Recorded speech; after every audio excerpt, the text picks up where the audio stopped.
자, 아모스 8장을 보면 이 아모스에게 보여주신 5가지 환상 중에 네 번째 환상이 등장을 합니다. 여름 과일 한 광주리 환상이 등장을 해요. 자, 8장 1절을 보겠습니다. 주 여호와께서 내게 이와 같이 보이셨느니라. 보라, 여름 과일 한 광주리니라. 자, 중요한 표현은 이거예요. 주 여호와께서 내게 보이셨다. 그러니까 지금 아마샤 같은 사람들이 너 가가지고 니네 동네 가서 예언해라. 여기 와서 왜 난리냐? 임금을 대해서 모반하고 저런 말도 안 되는 얘기를 합니다. 라고 얘기하는 그 순간에 아모스가 얘기하기를 이 환상은 내가 지어낸 게 아니고 하나님이 하신 말씀이다. 그런데 그 하나님이 어떤 호칭을 쓰고 있느냐? 여호와라는 호칭을 쓰고 있다는 거예요. 그것도 주 여호와. 이 땅의 주인이신 약속을 지키고 행하시는 하나님이 이 심판에 대한 환상의 메시지를 주셨다는 것이죠. 그러니까 여호와가 주셨으니 이 약속은 반드시 이루어지겠지요. 그 얘기를 하는 거예요, 지금. 2절과 3절입니다. 그가 말씀하시되 여호와죠? 주 여호와께서 말씀하시되 아모스야 내가 무엇을 보느냐?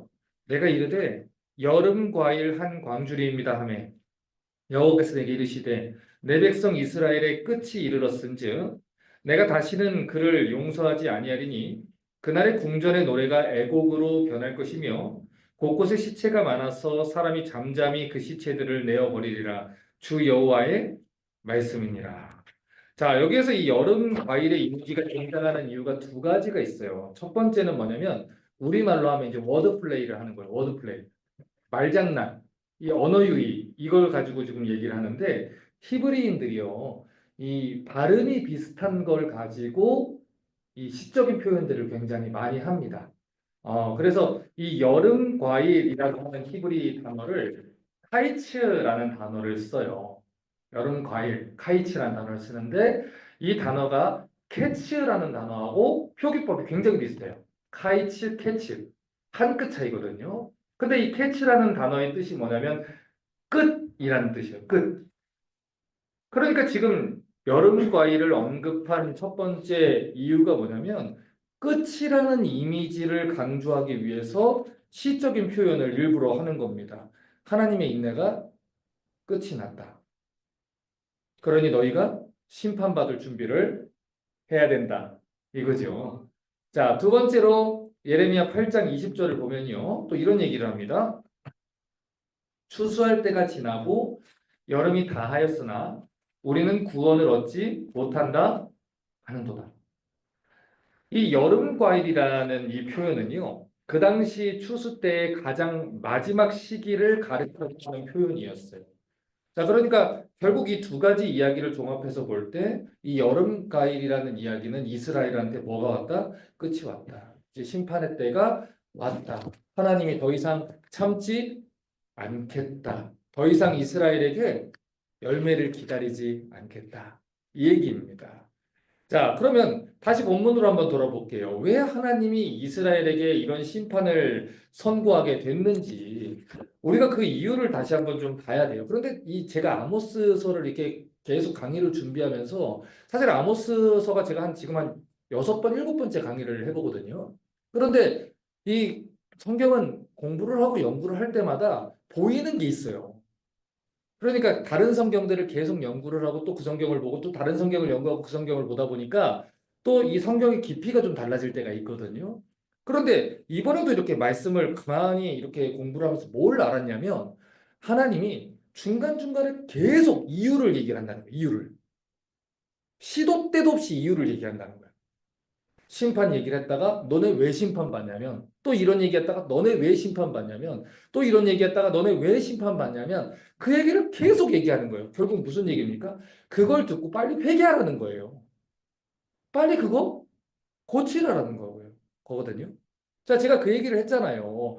엄마가 너 신발 제자리에 갖다 놔라고 하는 거를 빨리 갖다 놓으면 엄마가 두 번 얘기할 필요가 없다니까요. 세탁기에다 잘 벗어나라고 하는 걸 잘 벗어놨으면 엄마가 그 얘기를 또 할 필요가 없다고요. 그런데 하나님이 계속 그 얘기를 한다는 것은 그들이 그 삶을 고쳤다, 안 고쳤다? 안 고쳤다. 지금 그 얘기를 계속 하는 겁니다. 그래서 8장 4절을 보면요. 또 다른 이유를 이렇게 얘기해요. 가난한 자를 삼키며, 여기 하이라이트일까요? 가난한 자를 삼키며 땅에 힘없는 자를 망하게 하려는 자들아. 사실 지금까지 이 얘기 계속했어요. 반복된다는 거예요.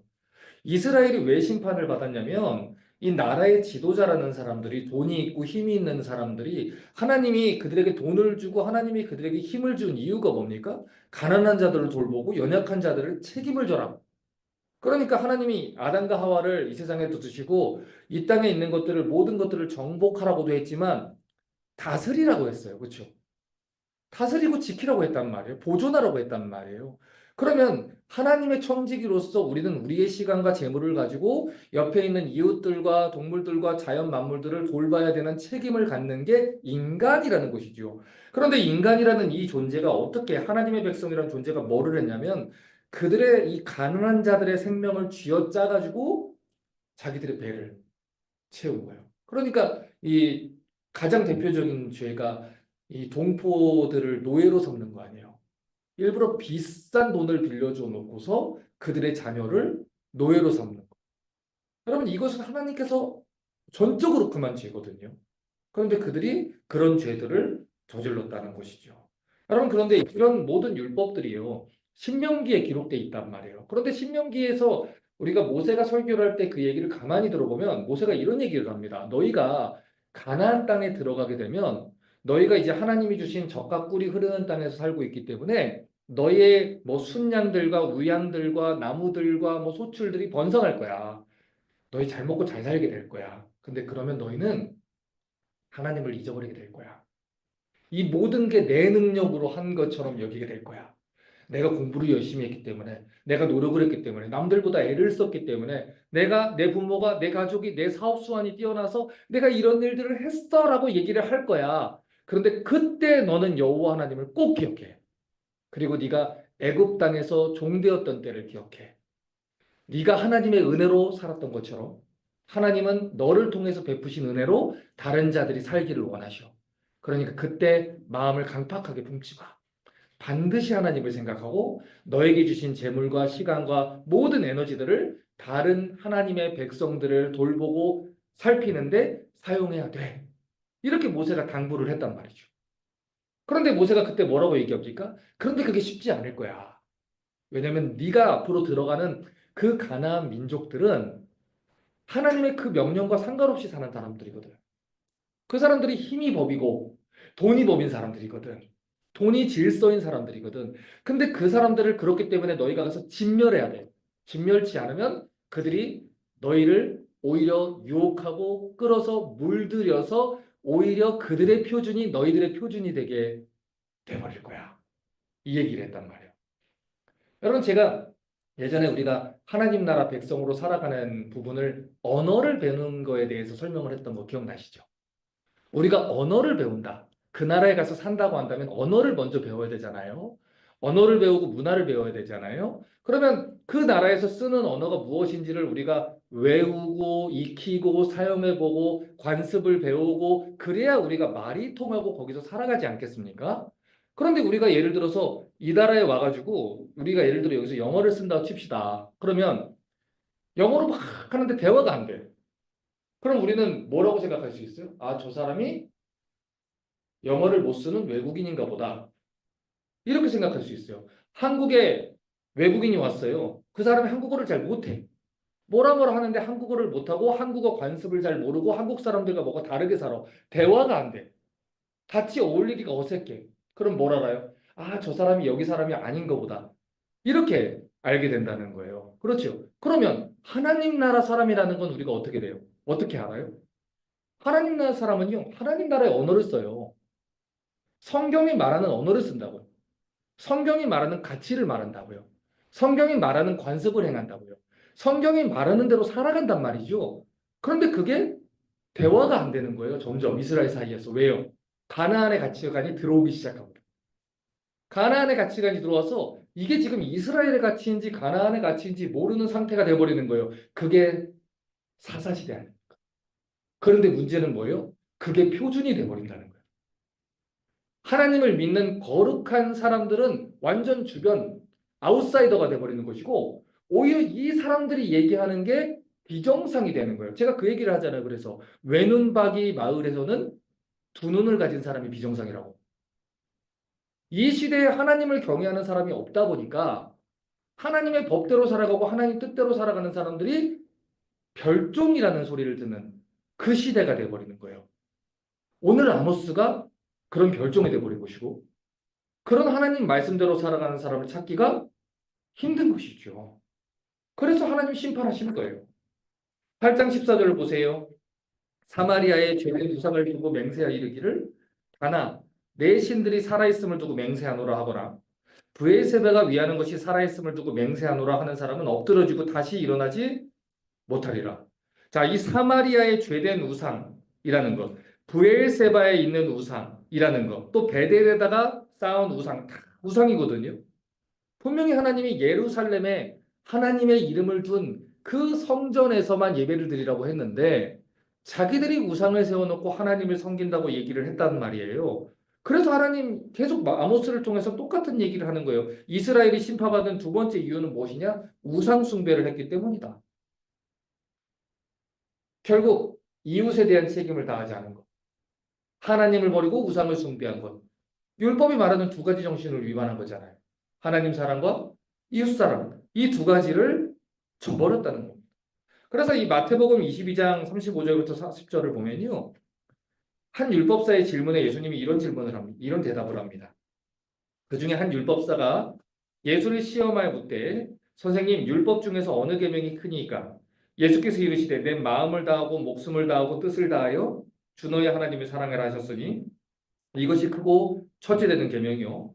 둘째도 그와 같으니 내 이웃을 내 자신같이 사랑하라 하셨으니 이 두 계명이 곧 율법과 선지자의 강령이니라. 온 율법의 율법과 선지자의 강령이 뭐라 그랬냐면 하나님을 사랑하고 이웃을 사랑하는 것이다. 이렇게 얘기를 했어요. 그런데 이스라엘이 이 아모스서의 얘기를 가만히 들어보니까 하나님을 사랑하지도 않았고 이웃에 대한 책임도 다하지 않았다라는 거예요. 오히려 사마리아 지역에다가 우상을 숭배하고 그리고 제사장들은 거짓 예언을 일삼고 하나님이 하지 말라는 것들은 다 했다는 것이죠. 그러니 이제 끝이라는 거예요. 하나님 계속 경고하셨어요. 경고를 안 한 게 아니에요. 계속해서 경고를 또 했는데 그들이 선지자들을 다 잡아 죽였어요. 선지자들을 다 내쫓았어요. 하나님 말씀 전하는 자들을 다 박해했어요. 그리고는 이 아모스의 말씀까지도 듣지 않으려고 했어요. 그래서 하나님 뭐라고 말합니까? 이제 끝이라는 거예요. 더 이상 참지 않겠다 하시는 겁니다. 28페이지 아모스 8장 5절부터 6절 보면요. 하나님이 거기서 끝을 내지 않아요. 계속 얘기합니다. 너희가 이르기를 월삭이 언제 지나서 우리가 곡식을 팔며 안식일이 언제 지나서 우리가 밀을 내게 할고 에바를 작게 하고 세계를 크게 하여 거짓 서울로 속이며 은으로 흠없는 자를 사며 신 한 켤레로 가난한 자를 사며 찌꺼기 밀을 팔자 하는도다. 여러분 쉽게 말하면 저울을 속였다는 거예요. 판매할 때 거짓말로 돈을 더 붙여서 팔았다는 얘기예요. 힘없는 자들을 사고 파는 일들을 했다는 거예요. 하나님 앞에서 힘없는 자들을 압제하고 이 약한 자들의 재물과 생명을 취하고 있었다는 거예요. 그런데 그거를 누가 보고 있었다고요? 하나님이 보고 있었다는 거예요. 여러분 그 당시 이스라엘 백성들이요 가지고 있는 철학 중에 하나가 뭐냐면 이 잘못된 복의 신학이 있어요. 물론 반은 맞고 반은 틀려요. 어떤 거냐? 하나님이 복을 주셔서 내가 이렇게 부자 됐습니다. 여러분 부와 귀는 다 하나님으로부터 말미암는 게 맞아요. 그렇죠? 그런데 문제는 이 사람들이 동포들을 막 노예로 팔고 사람들을 속여서 돈 벌어놓고 하나님이 싫어하는 불법을 저질러서 부자가 된 다음에 그 다음 뭐라고 얘기하냐면 하나님이 내게 이렇게 복을 줘서 이렇게 됐습니다. 이렇게 했다는 거예요. 그런데 문제는 하나님이 그거를 몰라요? 아신다는 거예요. 그래서 8장 7절을 보면 이렇게 말합니다. 여호와께서 야곱의 영광을 두고 맹세하시되 내가 그들의 모든 행위를 절대로 잊지 아니하리라. 여러분 굉장히 무서운 말씀이죠. 하나님이 맹세하셨어요. 내가 절대로 그 죄를 잊지 않겠다. 반드시 그 죄악대로 심판하실 것이다. 여러분 성경이 분명히 이렇게 얘기를 하잖아요. 그런데 오늘날 얼마나 많은 거짓 복음이 우리한테 울려 퍼지고 있습니까? 하나님은 결국에는 사랑이셔서 우리가 어떤 죄를 저질러도 다 용서하실 것이다. 결국엔 모든 사람들을 다 품으실 것이다. 여러분, 그거는 죄인들의 자기 변호, 자기들의 희망 사항인 것이고, 성경은 분명하게 얘기를 합니다. 내가 그들의 행위를 절대로 잊지 않을 것이다. 반드시 심판할 것이다. 8장 9절과 10절 또 보세요. 주 여호와의 말씀이니라. 그날에 내가 해를 대낮에 지게 하여 백주의 땅을 캄캄하게 하며 너희 절기를 애통으로 너희 모든 노래를 애곡으로 변하게 하며 모든 사람에게 굵은 배로 허리를 동이게 하며 모든 머리를 대머리가 되게 하며 독자의 죽음으로 말미암아 애통하게 하게 하며 결국은 공고한 날과 같게 하리라. 하나님이 그날의 날을 공고한 날로 만드시겠다. 이렇게 심판을 선언을 하는 거예요. 그 당시에 나라에 전쟁이 일어나거나 나라가 망하거나 뭐 누군가가 죽었거나 했던 그런 일들이 벌어질 때의 슬픔의 표현들. 그 모든 표현들을 여기다가 사용하시는 거예요. 하나님이 너희 인생의 가장 슬픈 날이 되게 해줄게. 이렇게 얘기하시는 겁니다. 자, 그런데 여기서 끝나지 않아요. 29페이지 보세요. 아모스 8장 11절부터 13절입니다.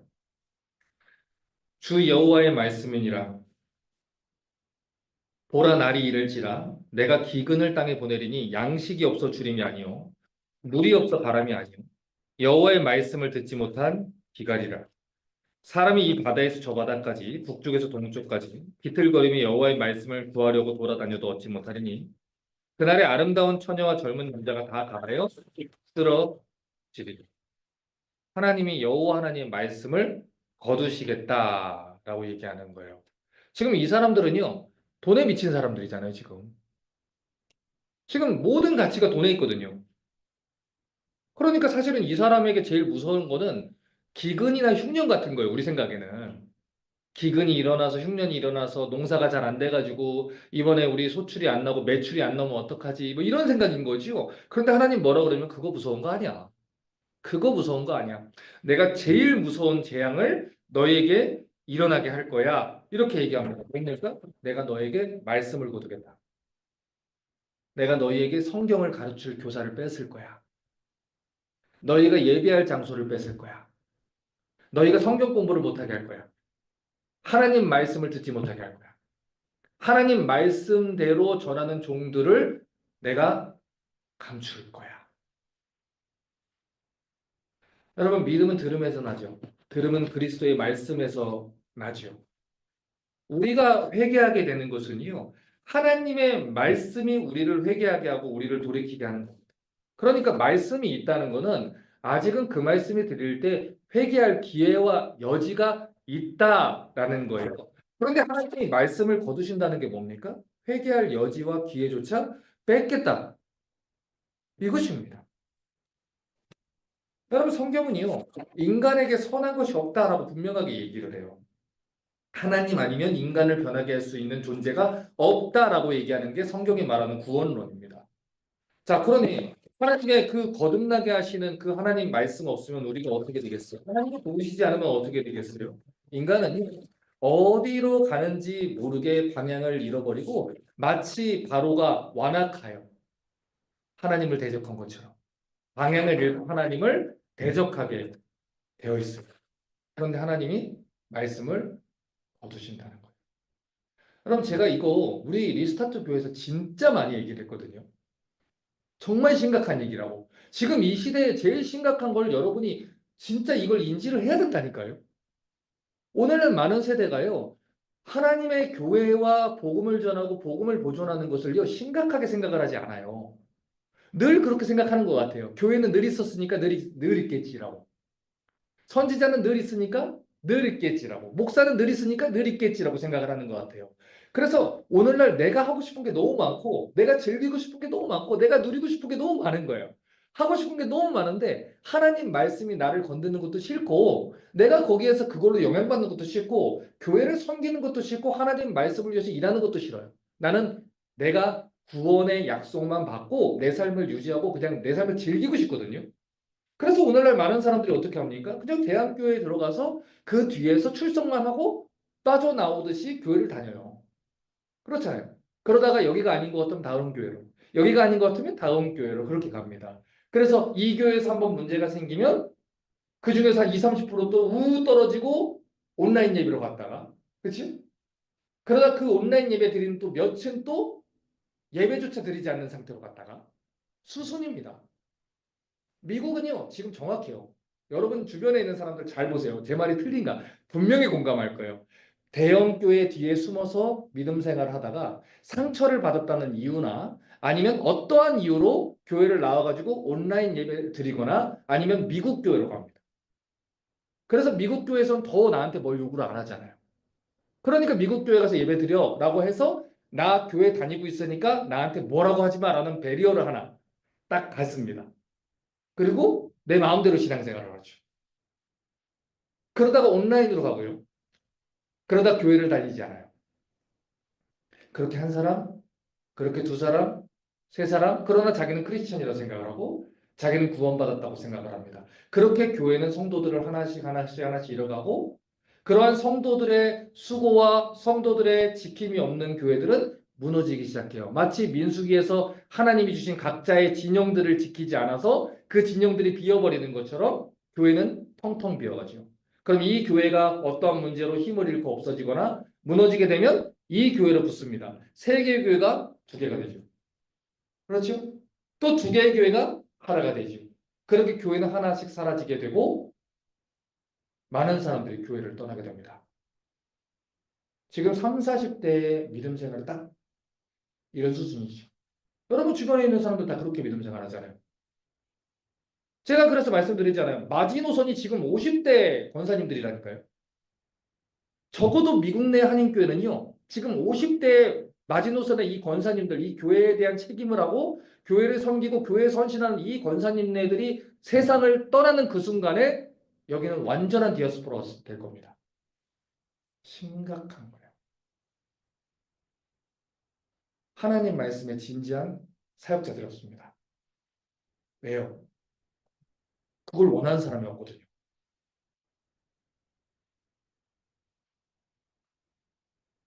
천둥 치잖아요. BGM가 이렇게 이단을 만들어지는데 여러분 정말 심각한 거예요. 하나님이 말씀을 거두면요. 교회에는 이 설교단에서 울려 퍼지는 메시지들이 이 설교자들의 철학과 성공담만 외치는 자리가 되어버립니다. 이 자리에서 가나안의 철학들만 외쳐지게 된다고요. 내가 지금 하나님 나라 백성으로 하나님 나라 복음을 들으러 왔는지 가나안의 세속적인 철학을 들으러 왔는지 그것조차 모르게 되고 무엇이 성경이 말하는 복음인지 무엇이 거짓 복음인지도 모르게 그렇게 시간을 보내게 된다는 것이죠. 매 예배 시간에 예배당에서 도무지 여호와의 말씀을 찾을 수가 없어요. 예수를 찾을 수가 없는 그런 복음이라는 것은 전혀 존재하지 않는 예배가 드려지게 된다는 거예요. 유행을 타는 사조만 메시지만 울려 퍼지게 된다는 거예요. 근데 그것이 하나님이 심판으로 우리에게 주시는 메시지라는 거예요. 이사야 1장 2절과 3절은 이렇게 말하지요. 하늘이여 들으라. 땅이여 귀를 기울여라. 여호와께서 말씀하시기를 내가 자식을 양육하였거늘 그들이 나를 거역했도다. 소는 임자를 알고 나귀는 주인의 구유를 알건만은 이스라엘은 알지 못하고 내 백성은 깨닫지 못하는 것. 나귀도 주인을 구유를 알고요. 말 못하는 소도 자기 주인이 누군지를 알아요. 그런데 하나님 얘기하는 거예요. 내 백성은 나를 모른다는 거죠. 하나님 백성이면 하나님 말씀을 들어야 되는데 그들이 하나님 말씀을 듣지 않았다는 것입니다. 그들이 무슨 죄를 저질렀어요? 거룩하게 구별된 나실인들을 타락하게 만들었어요. 하나님 말씀을 전하는 선지자들의 입을 막았어요. 그들 스스로 하나님의 말씀이 전해지는 통로들을 다 내쫓았다는 거예요. 지금 당장에 아마샤가 등장해서 아모스 보고 내쫓아버리잖아요. 결국에는 이거는 누가 초래한 재앙입니까? 자기들이 초래한 재앙인 거예요. 하나님은 부지런히 하나님의 말씀을 전할 선지자들을 보내는데 그들을 다 죽이고 종래에는 하나님의 아들이 왔음에도 불구하고 그들을 십자가에 못 박아 죽였죠. 여러분 결국 어떻게 됩니까? 북이스라엘은 아시리아에 멸망했고 남유다는 바벨론에 멸망했고 그 이후에 어떤 일이 벌어져요? 400년 동안 하나님 침묵하시잖아요. 그래서 신부에게 침묵기, 암흑기 그 시기가 주어지지 않습니까? 여러분 400년이 지났어요. 침묵기가 끝납니다. 신약이 시작됐습니다. 예수 그리스도 복음의 시작이라 복음이 시작됐습니다. 그리고 나서 하나님께서 이스라엘을 긍휼하게 여기시고 그의 길을 예비하는 한 사람을 보내십니다. 그 사람이 누굽니까? 세례 요한이죠. 세례 요한이 처음 등장해가지고 400년간의 침묵을 깨뜨리고 처음 한 메시지가 뭐였어요? 회개하라였어요. 천국이 가까웠느니라. 400년간의 메시지를 침묵을 딱 깨고 처음 주는 메시지가 회개하라라는 메시지라고요. 천국이 가까이 왔다. 무슨 뜻입니까? 아직 이 말씀이 들릴 때 회개하라는 거예요. 아직 마음이 덜 강팍할 때 회개하고 돌이키라는 거예요. 9장도 넘어갑니다. 아모스의 5번째 환상이 등장을 해요. 자, 주께서 제단 곁에 서가지고 모든 것을 다 무너뜨리는 환상을 보여줍니다. 내가 보니 주께서 제단 곁에 서서 이르기를 기둥 머리를 쳐서 문지방이 움직이게 하며 그것으로 부서져서 우리 무리의 머리에 떨어지게 하라. 내가 그 남은 자를 칼로 죽이리니 그 중에서 한 사람도 도망하지 못하며 그 중에서 한 사람도 피하지 못하리라. 여러분 하나님이 제단을 친다 그래요. 이 제단이 아까 8장 14절에서 얘기했던 사마리아의 제단을 말해요. 베델의 제단을 말해요. 우상의 제단을 말해요.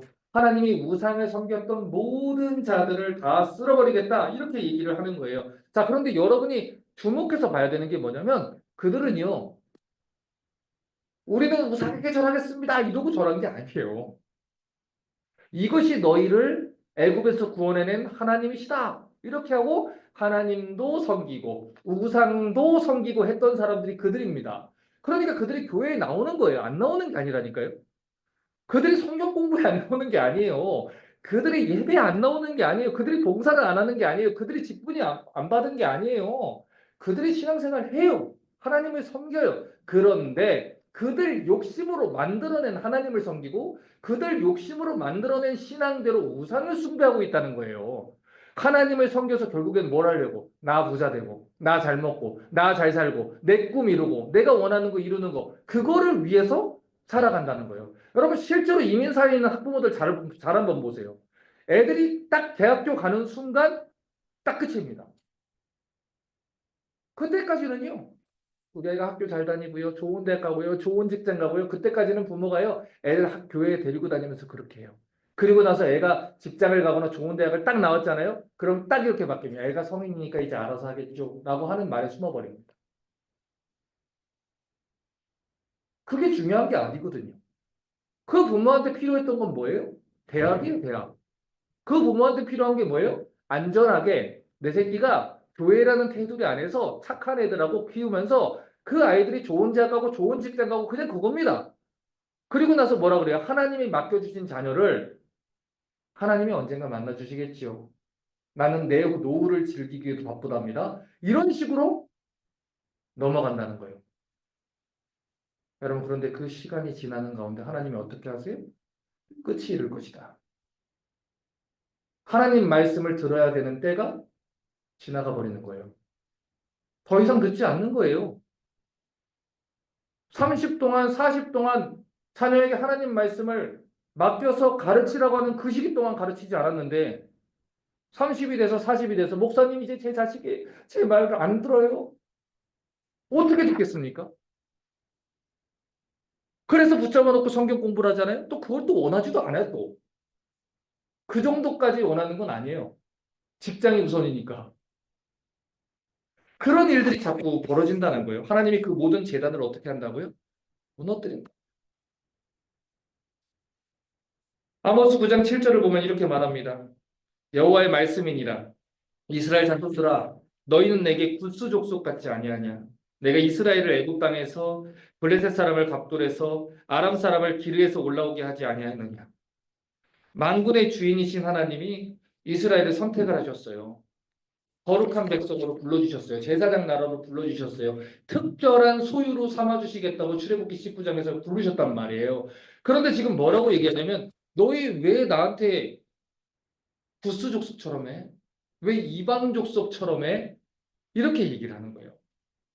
너 분명히 제사장 나라로 불렀는데, 너 하나님 나라 백성으로 불렀는데, 너 왜 하나님 모르는 민족들처럼 행동하지? 나는 너희를 내 자녀로 불렀는데, 너희는 왜 동네 아저씨만큼도 나를 경외하지 않지? 지금 이렇게 얘기를 하는 거예요. 여러분 아모스 4장을 한번 보셔요. 4장 우리가 배웠지만 하나님이 이스라엘을 돌이키려고 얼마나 애를 썼습니까? 메뚜기를 보내고 전쟁을 보내고 전염병을 보내고 선지자들을 보내고 어떻게든 그들을 회개시키려고 막 하나님이 수많은 방법을 쓰시면서 여호와를 찾아라 그리하면 살 것이다. 여호와를 찾아라 그리하면 살 것이다. 그런데 너희가 내게로 돌아오지 아니하였느니라. 너희가 내게로 돌아오지 아니하였느니라. 여호와를 찾으며 사는데 너희는 찾지 않았다. 그래서 심판받게 되는 것이다. 이 얘기를 계속해서 하나님께서 얘기를 했단 말이에요. 그런데 이스라엘 백성들이요. 회개하지 않았다는 거예요. 끝까지 돌이키지 않았다는 거예요. 오히려 하나님을 동네 아저씨만도 못하게 이방 민족이 자기 신한테도 그렇게 안 해요. 구스 민족처럼 그렇게 행했다는 거예요. 그래서 이스라엘에 뭐가 임해요? 심판이 임했다는 거예요. 여러분 그러니까 지금 이 아모스 9장까지의 메시지는요. 하나님이요. 빌드업을 다 하신 거예요. 하나님이 로마서 말씀대로 이 모든 죄를 가지고 너희를 심판한다고 하더라도 너희가 거기에 대해서 하나님이 의로우시냐라고 변명을 할 수가 없다. 하나님이 이미 너희에게 수많은 기회를 주셨고 하나님이 회개할 수 있는 기회를 주셨다. 이 얘기를 한다는 것이죠. 자, 이게 9장까지 이어집니다. 자, 보세요. 지난 4주 동안 아모스를 살펴봤죠. 여러분 지금까지 아모스를 살펴보면서 이스라엘에게서 소망을 찾아볼 수 있습니까? 없었어요. 여기를 봐도 저기를 봐도 드러나는 건 그들의 죄밖에 없고 심판받을 이유밖에 보이지를 않습니다. 4장을 봐도 6장을 봐도 7장을 봐도 8장을 봐도 선을 행할 기미는 안 보여요. 그래도 너희가 이건 잘했지라는 메시지가 없잖아요, 지금. 그게 이스라엘이라는 거예요.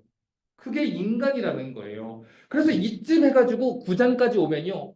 아모스가 9장까지인데 9장까지도 이 모양이구나. 이걸 보면서 우리는 어떤 생각을 가져야 됩니까? 소망이 없구나. 이걸 여러분이 아셔야 됩니다. 우리한테는 소망이 없구나. 인간이 아무리 선을 행하려고 해도 인간이 끊임없이 범죄하고 하나님 앞에서 타락하는구나. 아무리 선지자들이 외쳐도 인간이 타락을 하는구나. 박형민 목사가 아무리 외쳐도 인간은 회개하지 않는구나.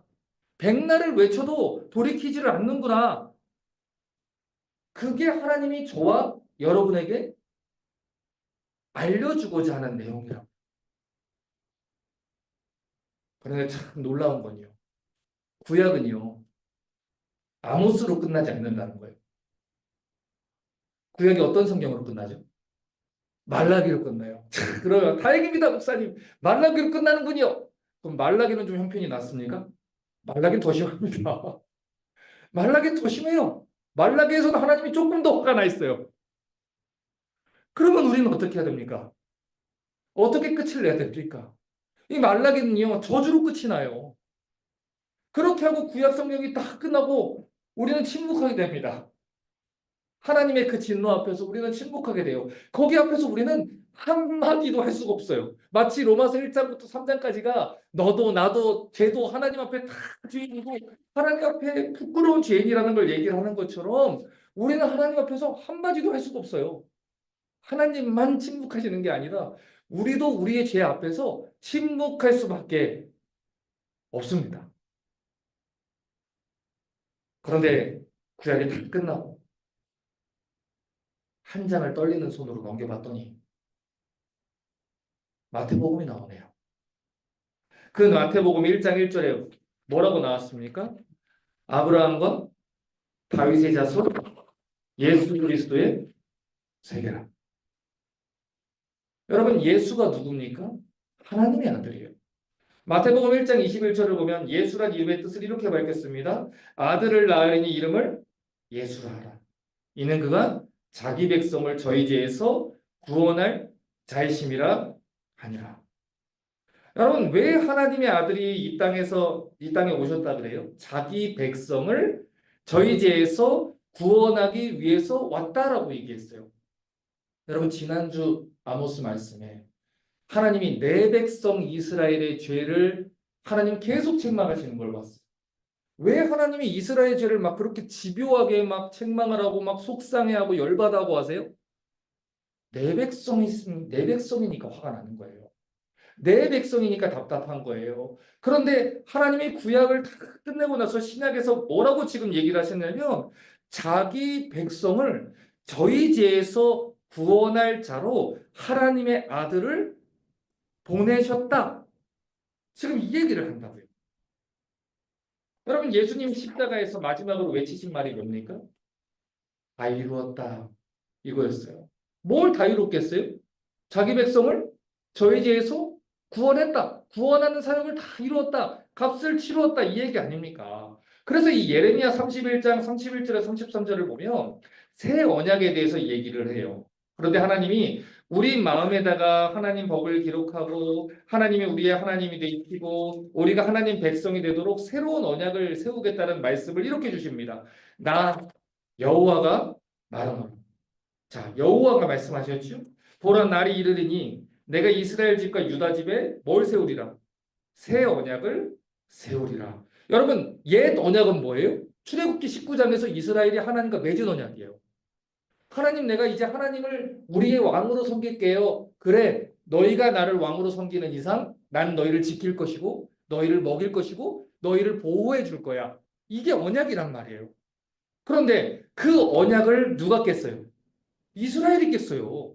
이스라엘이 깼기 때문에 이스라엘이 그 언약에 대한 책임을 져야 되는데 문제는 이스라엘은 그 언약에 대해서 책임을 질 수 있는 능력이 없어요. 이대로 두면 그 언약을 깬 대가로 하나님의 진노를 이스라엘이 감당을 해야 되는 거예요. 그런데 그러기에는 하나님이 이스라엘을 너무 사랑해. 그러기에는 하나님이 당신의 백성을 너무 사랑해. 그러기에는 하나님이 당신의 언약을 깨뜨리시는 분이 아니야. 그래서 뭐라고 얘기합니까? 너희는 나와의 언약을 깨뜨렸을지라도 내가 새 언약을 맺어서라도 너희를 반드시 구원해내겠다.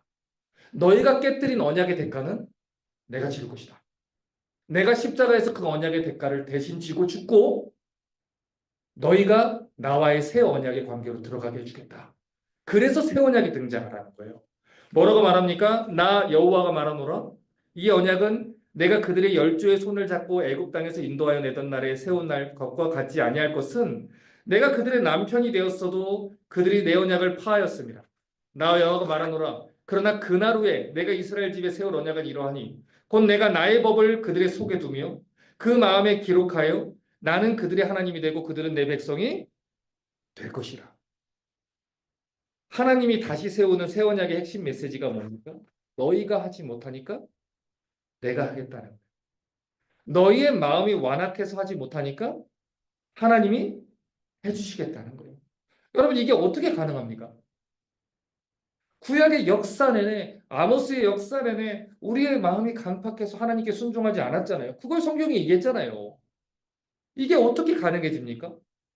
에스겔 36장 24절부터 28절은 이렇게 얘기를 했어요. 내가 너희를 열국 중에서 취하여 내고 열국 중에서 모아내리고 고토에 들어가서 맑은 물로 너희에게 뿌려서 너희를 정결케 하되 곧 너희 모든 더러운 것에서와 모든 우상을 섬김에서 너희를 정결케 할 것이며 또 새 영을 너희 속에 두고 새 마음을 너희에게 주되 너희 육신에서 굳은 마음을 제하고 부드러운 마음을 줄 것이고 또 새 신을 너희 속에 두어 너희로 내 율례를 행하게 하리니 너희가 내 규례를 지켜 행할지라. 내가 너희의 열조에게 준 땅에 너희가 거하여 내 백성이 되고 나는 너희 하나님이 되리라. 자, 이 새 언약의 핵심은 내가 하겠다는 거예요. 하나님이 하시겠다는 거예요.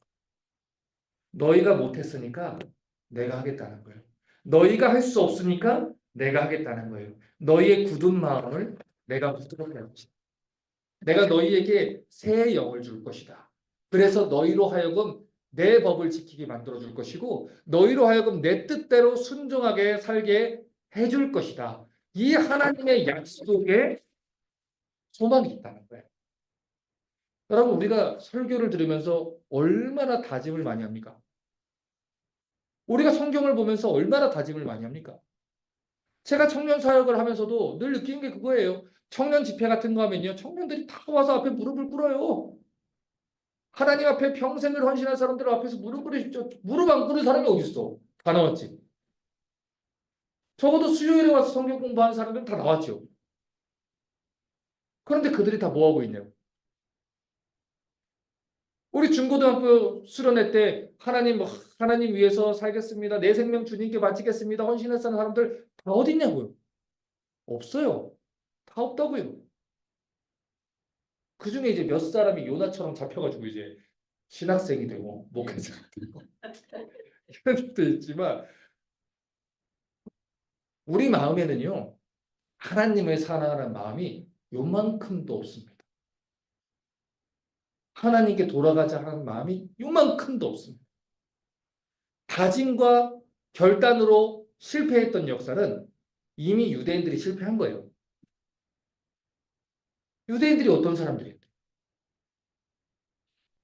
나 일주일에 몇 번씩 금식합니다.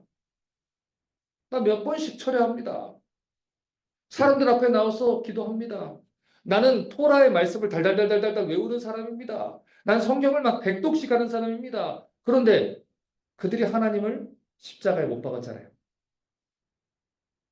그렇게 하나님의 말씀을 사랑하고 하나님 말씀대로 살아가고 또 하나님의 뜻대로 살아간다고 자부하던 사람들이 하나님의 아들을 십자가에 못 박아 죽였잖아요. 결국 안 된다라는 걸 얘기를 하는 거예요. 우리의 노력이나 우리의 애씀으로 안 된다라고 얘기를 하는 거예요. 그러면 어떻게 해야 되냐고요? 여러분, 이번 아모스의 주제가 뭡니까? 내가 다시 세우리라. 내가가 누구예요? 하나님이지요. 정확히 말하면 주 여호와 하나님이에요. 하나님이 다시 세우겠다는 거예요. 우리 30페이지 보세요. 아모스 9장 11, 12절입니다. 그날에 내가 다윗의 무너진 장막을 일으키고 그것들의 틈을 막으며 그 허물어진 것을 일으켜서 옛적같이 세우고 그들이 에돔의 남은 자와 내 이름으로 일컫는 만국을 기업으로 얻게 하리라. 이 일을 행하시는 누구의 말씀이니라? 여호와의 말씀이니라. 여호와께서 무너진 다윗의 장막을 세우시겠다 약속을 합니다. 멸망당해도 마땅할 죄인들이에요. 사실 사마리아, 베델, 브에세바에 세운 우상의 제단들만 생각하면요. 뭐 다윗의 뭐 장막이고 뭐고 하나님 다 쓸어버리셔야 되는 거예요. 그런데 하나님 뭐라고 얘기합니까? 내가 무너진 장막을 일으켜 줄 거고 그것들의 틈을 막아 줄 거고 허물어진 것들을 다시 일으켜 주시겠다는 거예요. 멸망받아 마땅할 죄인들한테 회복의 약속을 주는 거예요. 9장 13절입니다. 여호와의 말씀입니다. 보라, 날이 이를지라 그때 파종하는 자가 곡식 추수하는 자의 뒤를 이으며 포도를 밟는 자가 씨 뿌린 자의 뒤를 이으며 산들은 다음 포도주를 흘리며 작은 산들은 녹으리라. 그들을 다시 회복시켜 주시겠다는 거예요. 여러분, 이스라엘은요 앞으로 이 아수르에 의해서 철저하게 다 박살이 나버립니다. 그들의 땅은 완전히 다 박살내 버리고요. 그들의 농토도 다 완전히 황폐화돼 버려요. 그런데 하나님 뭐라고 약속합니까? 씨를 뿌리는 자하고 거두는 자가 바로 릴레이를 해야 될 정도로 너희를 다시 회복시켜 주시겠다는 거예요. 하나님이 다시 복을 주시면 이 망가진 이 땅이 다시 회복시키게 될 것이고 하나님이 복을 주시면 무너진 삶은 다시 열매 맺는 인생이 될 것이다. 지금 그 얘기를 합니다. 9장 9절은 이렇게 말합니다. 내가 명령하여 이스라엘 족속을 만국 중에 체질하기를 곡식을 체질한 같이 하려니와 한 알갱이도 땅에 떨어지지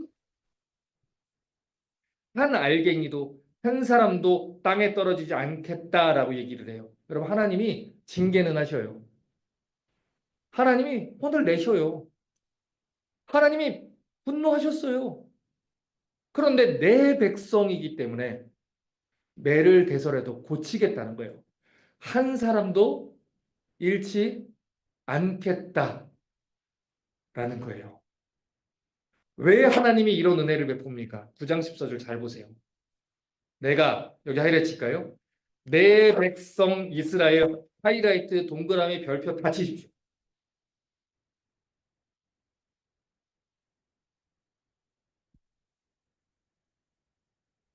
사로잡힌 걸 돌이키리니 그들이 황폐한 성읍을 건축하여 거주하며 포도원들을 가꾸고 그 포도주를 마시고 바운더를 만들고 열매를 먹으리라.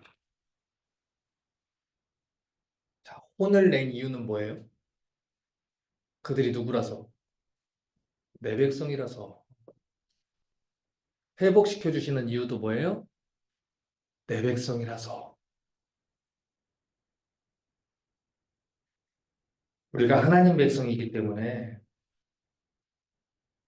하나님이 때로는 꾸짖기도 하시고 때로는 회복시키기도 하시고 심지어 우리를 찾아서 이 땅까지 왔다는 거예요. 여러분요, 하나님이 여러분을 진짜 얼마나 사랑하시는지를 이 아모스 세미나를 통해서 아셔야 돼요. 하나님이 여러분을 사랑하지 않으면 여러분에게 이 아모스라는 이 딱딱하고 무서운 말씀을 들을 마음을 주지 않아요. 여러분에게는 그런 마음이 없다니까요. 이게 우리의 착각이에요. 다른 사람들보다 내가 성경 공부에 열심히 있기 때문에 이 자리에 나온 게 아니고 하나님이 나에게 아모스를 들을 마음을 주셨고 기회를 주셨고 또 미국과 한국에 떨어진 이 상황 속에 시차를 넘어서서 이런 말씀을 전할 목사와 이런 말씀을 들을 성도들을 서로 만나게 하신 이유는 내 백성이기 때문이라는 거예요. 여러분 중에 옆집 자녀들을 여러분 자녀들처럼 꾸짖는 분이 있어요? 제가 어제요, 누가 띵동 하더라고요. 그래서 밖에를 나갔어요. 그랬더니 아무도 없는데 뱀이, 큰 뱀이, 갈색 뱀이 이렇게 너무 줄을 잘 서갖고 세워놓은 거예요. 바닥에다가. 그러니까 동네 꼬맹이들이 장난을 치려고 거기다가 이렇게 놓은 거죠. 근데 이제 그걸 가만히 봤는데 잘 만들었다고요, 뱀이. 근데 좀 이렇게 사선으로 놓든지 옆으로 놨어야 이게 뱀 같은데 뱀이 너무 이러고 있었어. 그래가지고 제가 안 속고 그걸 딱 봤는데 꼬맹이들 둘이서 놀랐나 안 놀랐나 동시에 또 자기들이 챙겨가야 되는데 저걸 그냥 가져가면 어떡하나 뭐 이런 그 두 놈이 막 뛰어다니더라고요. 그래가지고 불러가지고 이거 네 거지? 이거 가지고 가. 그랬어요. 여러분 제 자식이 그랬으면 혼났을 겁니다. 그렇죠? 아니, 남의 집에서 그런 장난쳐서 사람들 놀리고 있으면 제 자식이었으면 제가 혼냈겠지요. 근데 제가 걔를 불러다가 뭘 또 꾸짖고 혼내겠어요? 내 자식이 아니잖아요. 옆집 애가 자전거를 타고 뭐 두 발로 타고 다니든 두 손으로 타고 다니든 거꾸로 타고 다니든 그게 저랑 무슨 상관이 있습니까? 옆집 애가 학교를 안 다니든 저랑 무슨 상관이 있습니까? 옆집 애가 엄마한테 버릇없게 하든 뭐 나쁘게 하든 저랑 무슨 상관이 있으며 옆집 애가 담배를 피든 안 피든 그것이 저랑 무슨 상관이 있습니까? 저에게 상관이 있는 건 제 자식이라는 거예요. 여러분 하나님이 이 음성을 들려주신다는 것 그것이 여러분 하나님의 자녀라는 반증이 되는 겁니다. 아까 하나님 뭐라고 말씀하셨어요? 날이 이를 것이다. 하나님 말씀을 듣지 못할 것이다. 하나님 얼마나 화가 났으면 그렇겠어요. 나 엄마 너한테 얘기 안 해. 너 이제 너랑 얘기 안 해. 그거 아니에요. 그런데 그렇게 얘기하신 지 지금 얼마나 됐다고. 하나님 뭐라고 얘기해요? 내 백성 이스라엘. 내 백성 이스라엘이라는 거예요. 돌이키겠다고 하는 거예요. 아빠가 속상해서 그렇다는 거예요. 이 말을 듣고 제발 뭐 하라고요? 돌이키라는 거예요. 그래서 9장 15절 이렇게 얘기합니다. 내가 14, 15절 다시 볼게요.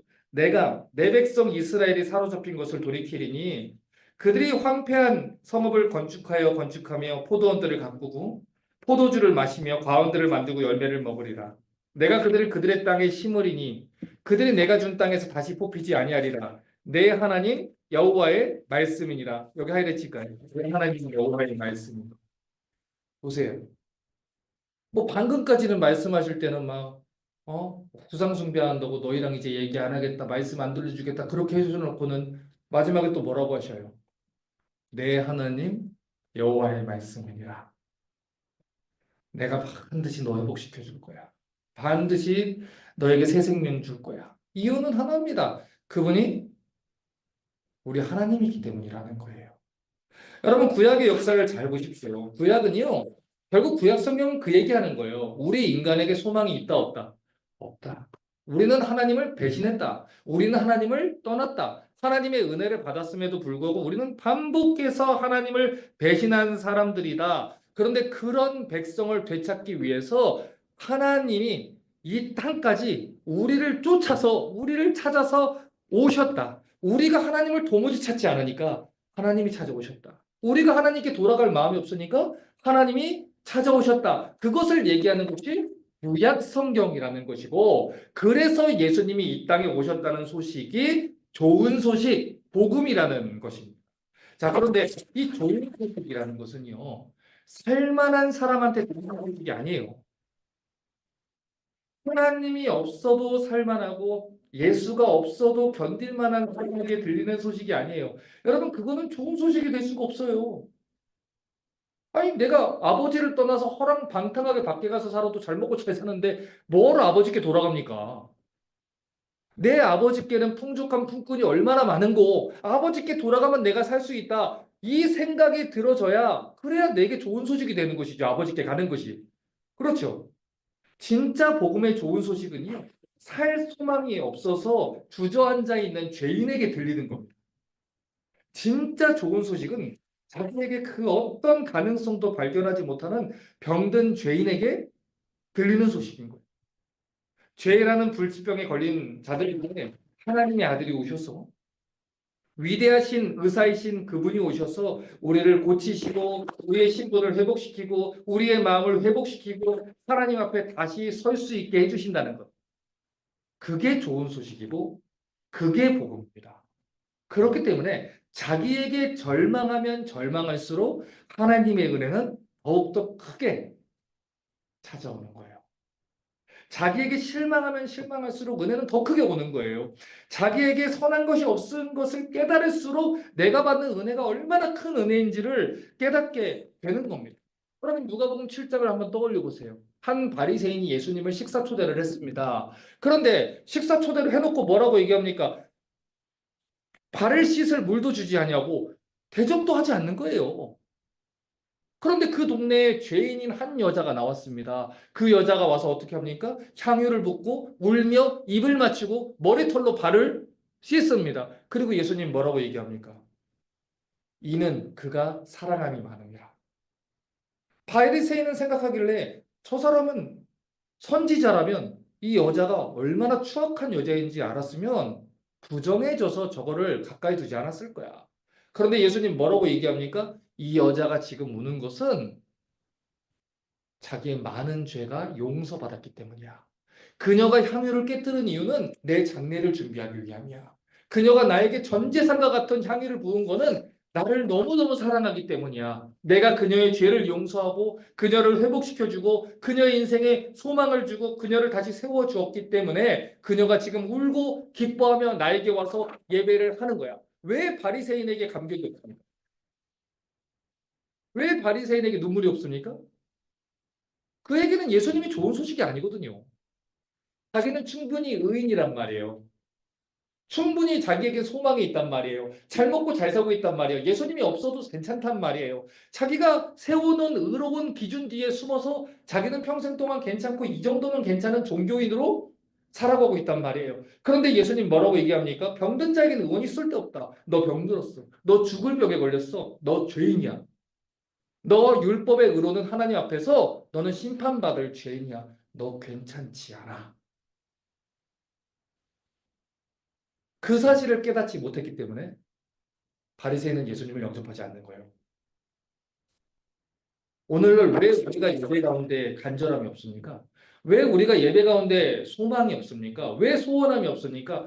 한 번의 예배 가운데 나에게 말씀하시기를, 한 번의 예배 가운데서 나에게 응답하시기를, 한 번의 예배 가운데서 나의 인생과 나의 인식을 바꿔줄 하나님이 전부가 되는 그런 삶을 내게 줄 그 은혜를 주시옵소서라는 마음이 왜 내게 없습니까? 11시 잠도 덜 깼는데, 귀찮아 죽겠는데, 겨우겨우 나와서 오늘 예배했으니까, 이제 목사님 잔소리 안 하겠지.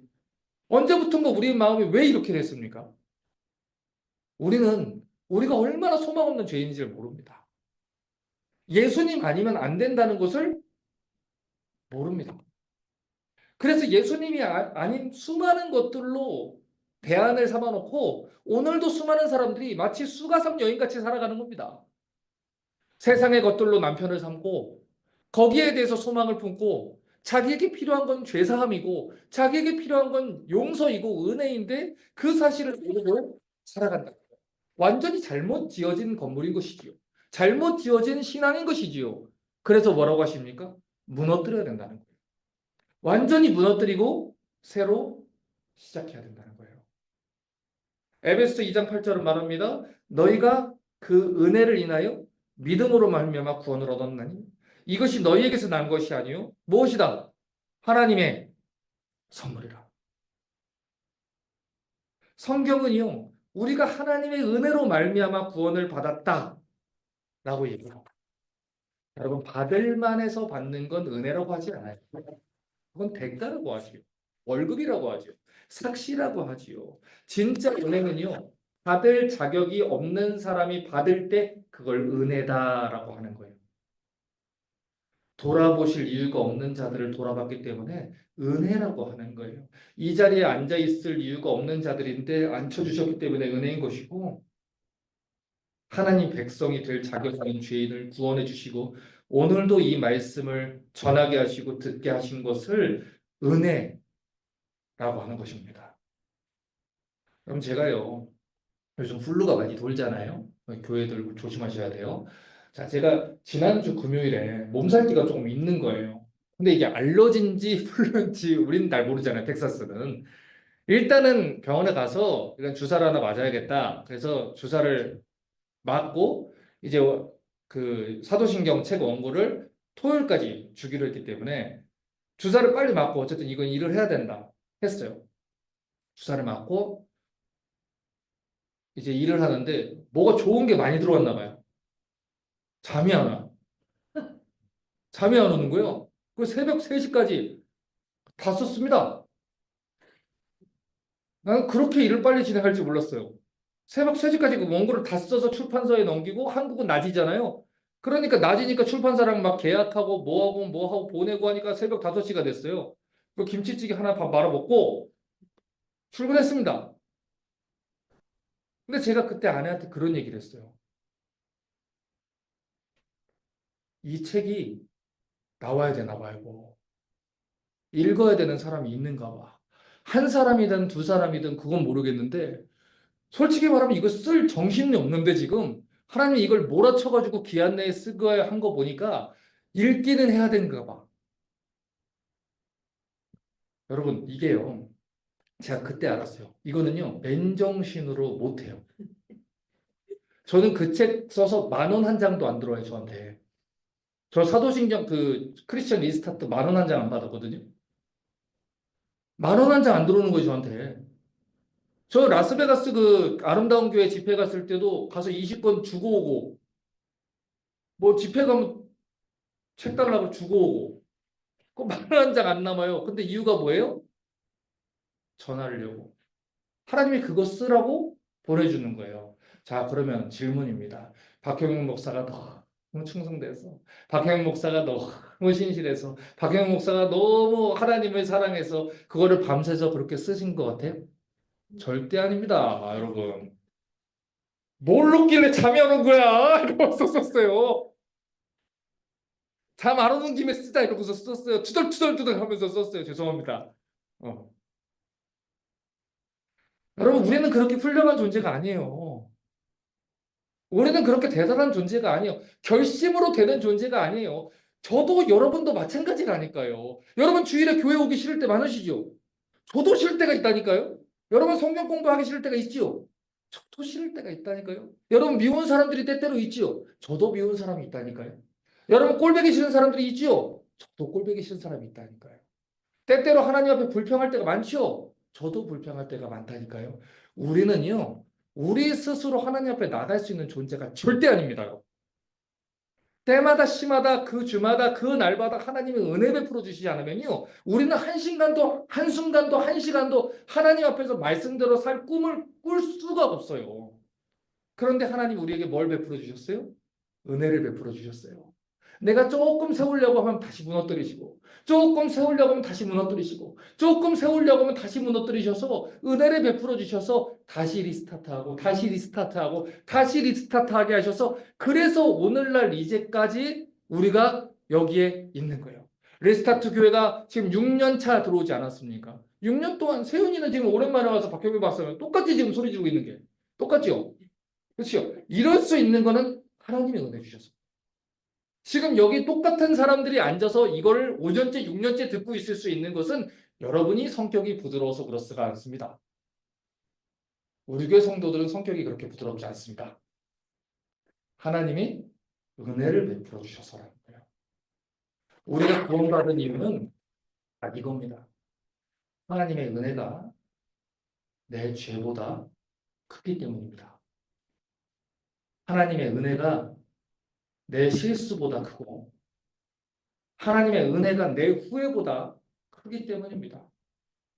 하나님의 은혜가 내 불순종보다 크고 하나님의 은혜가 내 신실하지 못함보다 크고 하나님의 은혜가 내 교만보다 크고 하나님의 은혜가 모든 것을 다 망쳐버리려고 하는 이기심보다 크기 때문입니다. 하나님의 은혜가 하나님을 기만하고 살았던 나의 모든 죄악보다 크기 때문에 그 은혜가 모든 것을 덮고도 남을 크기이기 때문에 우리가 구원을 받을 수 있는 거예요. 조건 없는 그 하나님의 사랑 때문에 그 하나님의 사랑 때문에 하나님의 아들이 이 땅에 온 것이고 그 사랑이 울려 퍼진 곳이 십자가입니다. 여러분 세상 어디에도 희생 없는 복음 같은 건 없습니다. 죄의 구백 없는 복음 같은 건 없습니다. 회개 없는 복음 같은 건 없습니다. 자신에게 실망하십시오. 철저하게 실망하십시오. 철저하게 절망하십시오. 내 스스로 세운 모든 것들이 쓰레기 같다는 것을 인정하십시오. 그리고 내가 주 예수의 은혜만 바라봅니다. 하나님의 은혜만 바라볼 때, 그 은혜가 우리를 덮을 때, 비로소 우리의 신앙은 안전하게 세워져 갈 것입니다. 기도하겠습니다. 하나님, 지난 4주간의 강의를 마칩니다. 구약의 어디를 봐도 신약의 어디를 봐도 우리의 모습을 어디를 봐도 선한 것이 하나 없고 받아들일 만한 것이 없습니다. 왼쪽 오른쪽 앞뒤를 다 봐도 추악함밖에 없습니다. 부끄러움을 남들에게 쏟아 다른 사람을 정죄하는 것으로 나에 대한 비난을 피하려고 하지만 결국 그것이 나의 부족함을 드러내는 일이라는 것을 너무 잘 압니다. 추악하게 그지없는 우리에게 소망이 없습니다. 하나님만 바랍니다. 우리를 불쌍하게 여겨주시고 이 시대를 불쌍하게 여겨주셔서 아모스처럼 벼락 같은 하나님의 말씀을 전해줄 수 있는 주의 종들을 많이 보내주시옵소서. 그래서 저와 저희 성도들이 그 말씀 듣고 날마다 깨어날 수 있도록 해주시고 주 앞에서 완전히 벌거벗겨져서 예수 그리스도께서 주시는 의의 옷으로만 덧입게 해주시옵소서. 예수 그리스도의 이름으로 기도합니다. 아멘.